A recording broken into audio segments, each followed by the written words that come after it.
This story is based on real events. It follows a young man wrongfully convicted, trapped for years in a system that failed him. They handed me a pen and said, sign this and go home. I was 16, I didn't know I was leaving my youth, my family, and my years behind cold grey walls. I was tired and all I wanted was to see my mother.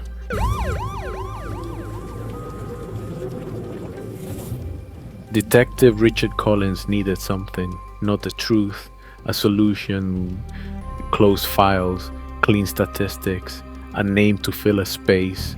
He was a white American, one of those who knew exactly how this system moves and when it stops asking questions.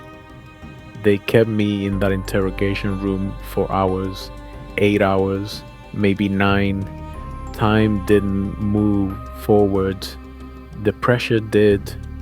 They had nothing solid, no weapon, no record, no real story.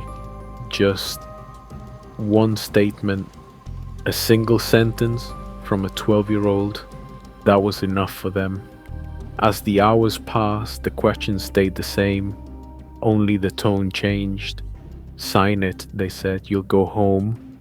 Sign it, they said, you'll be back at that table. They talked about dinner, about my family waiting. They said I wouldn't miss the evening meal. In that room, the only thing I wanted was to go home.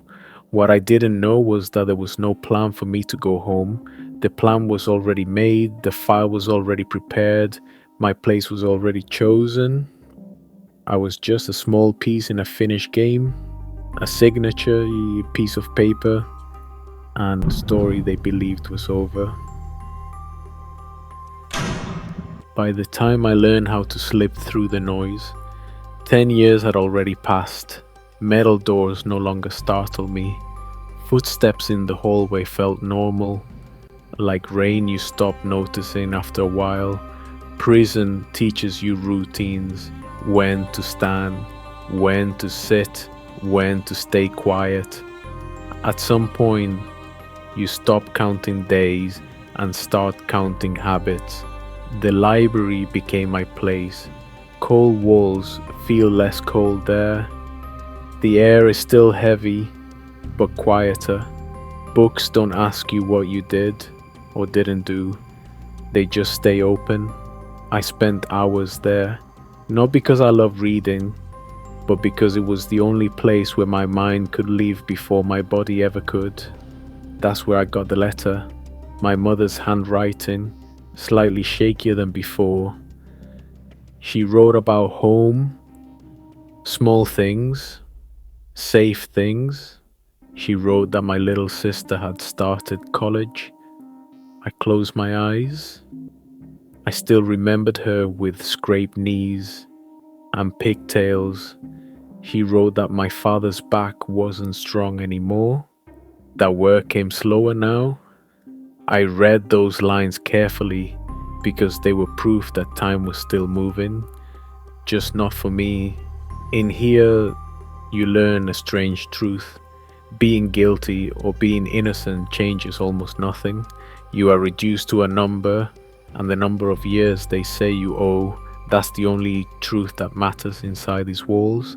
Still, I had started to adjust. I had faces I nodded to, conversations that repeated themselves, jokes that weren't funny but familiar. I wasn't free, but I wasn't fighting the walls anymore. And sometimes that scares you more than the bars. August 18, Thursday.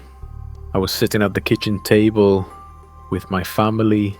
Dinner was still warm, plates half full. We were laughing. That's something my sister had just said. She was only 10 years old, but even then, the way she spoke could hold all of us captive. She had that kind of voice, the kind that made the future feel possible, as if everything would somehow be okay. My mother was smiling, trying to be happy, even when life gave her every reason not to be. My father had just come home from work, his face tired, his shoulders heavy, but he tried to hide it from us, as if we were too young to carry his exhaustion. Even today, that image is still clear in my mind. I wasn't a gang member, I had no criminal record.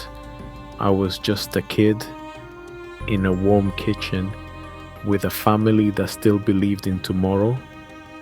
And then there was a knock on the door and everything changed. But it wasn't a normal door slam. It was hesitant.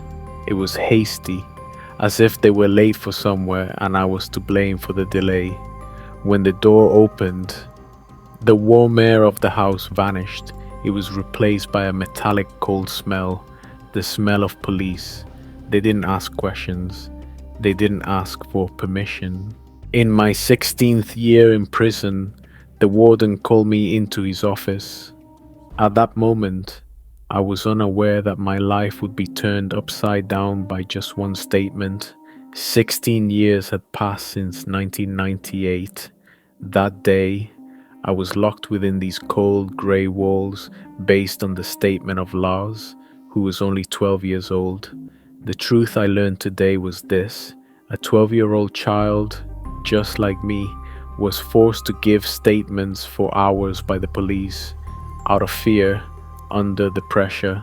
He did nothing but point to me in a photograph placed in front of him. So in fact, Lars, just like me, was one of the victims of the system. The only difference between us was this: while I spent 16 years in this cold cell, Lars lived his life locked inside his conscience. Sleepless nights, the weight of that moment that ached for years. And finally, after 16 years, he decided to reveal the truth. He went to the police station alone and changed his statement. In fact, Lars had only seen the killer from a distance that night. He had no idea what his face looked like, so that's what the system called a confession. I called it the belated return of truth. Every year in the United States, thousands of innocent people are convicted of crimes they never committed. Many are still behind bars, waiting, fighting, hoping to be seen. This was just one of those stories.